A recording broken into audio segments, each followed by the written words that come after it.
BJP सांसद दीपक प्रकाश ने असम विधानसभा चुनाव में एनडीए की प्रचंड जीत का दावा किया। उन्होंने कहा है कि विकसित राज्य को जहन में रखकर जनता ने अपने मताधिकार का प्रयोग किया। तो वहीं महिला आरक्षण बिल पर कहा कि बीजेपी इस पर कोई राजनीति नहीं कर रही है। कांग्रेस इंडी गठबंधन का चेहरा सबके सामने आ गया है। सांसद दीपक प्रकाश से बातचीत की है संवाददाता रुचि शर्मा ने। की बात की जाए तो हमारे साथ पूर्व प्रदेश अध्यक्ष और वर्तमान में राज्यसभा से सांसद हैं दीपक प्रकाश सर। असम के चुनावी प्रचार प्रसार में आप खूब देखे गए, कई जगह चुनावी सभाएं भी आपने की। क्या वहां का परिणाम क्या देख पाए? डबल इंजन की सरकार की सफलता, सड़क हो, बिजली हो, पानी हो, शिक्षा और चिकित्सा हो, हर क्षेत्र में देखने को मिला।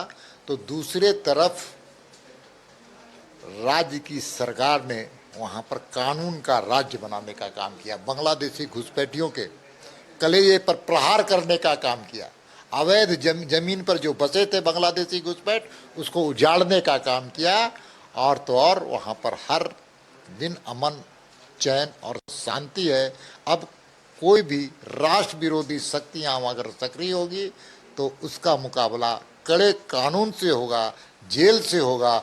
अगर उसमें भी नहीं मानेंगे, अगर उसका भी हिंसा का वो सहारा लेगा तो राज्य की सरकार भी वो उसी भाषा से उसका जवाब देती है।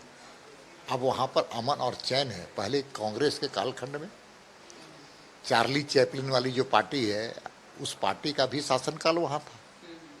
और उस शासनकाल में 365 दिन में 240 दिन असम बंद रहता करके भी बीजेपी जीतती हुई दिख रही है। इसका कितना फायदा बंगाल में मिलेगा? देखिए, महिला सशक्तिकरण हमारे लिए राजनीति का विषय नहीं है, हमारे लिए चुनावी विषय भी नहीं है। हमारे लिए तो माँ सरस्वती, माँ काली, माँ दुर्गा, माँ लक्ष्मी के रूप में हम महिलाओं को देखते हैं। इसलिए मोदी जी की सरकार में जितनी योजनाएं हैं उसमें 90% योजनाओं का लाभ हमारी माताएं, हमारी बहनों को मिला है। इसलिए हम चाहते हैं कि देश की आधी आबादी, भाजपा चाहती है आधी आबादी का महिला आर्थिक, सामाजिक और राजनीतिक दृष्टिकोण से बेहतर वो अपनी भूमिका अदा करे। आज भारतवर्ष में क्या हो रहा है, तेजस जैसे फाइटर को महिलाएं चला रही है। आज कहीं जिस क्षेत्र में जाए, खेल हो, विज्ञान हो, चाहे अंतरिक्ष की यात्रा हो, हर जगह हर महिला दिखती है, हमारी बहनें दिखती हैं। तो राजनीतिक क्षेत्र में अगर 33% भारतीय जनता पार्टी देना चाहती है तो रोकने वाले कौन हो? जो पार्टी कभी भी कांग्रेस के गोद में खेली है उसका सत्यानाश होना तय है। और जिस प्रकार से लोकसभा में कांग्रेस के नेता चार्ली चैपलिन की भूमिका अदा कर रहे थे, जो भी टीवी देख रहा था और संसद के चीज़ों को नज़दीकी से, बारीकी से देख रहा था, तो ऐसा महसूस हो रहा था कांग्रेस का नेता नहीं, वो हास्य कलाकार की भूमिका अदा कर रहा था। और जब बिल गिरा उसके बाद वो ताली पीट करके मेजे पर पीट रहे थे। महिलाएं रो रही थी, देश की महिलाएं रो रही थी, 70 करोड़ महिलाएं रो रही थी और ये ताली पीट रहे थे, ताली। इससे दुर्भाग्य क्या हो सकता है? लेकिन रावण ने सीता को दबाने, सीता का अपहरण करने का काम किया था और सीता का हाय लगा था रावण पर।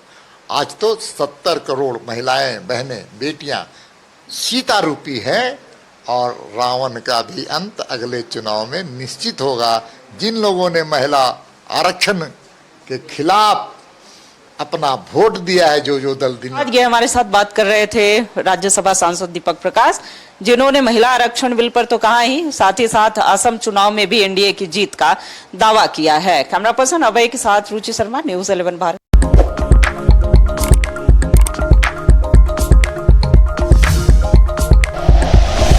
Like and share videos, subscribe करें हमारा चैनल और प्रेस करें बेल आइकॉन। न्यूज़ 11 भारत, सच है तो दिखेगा।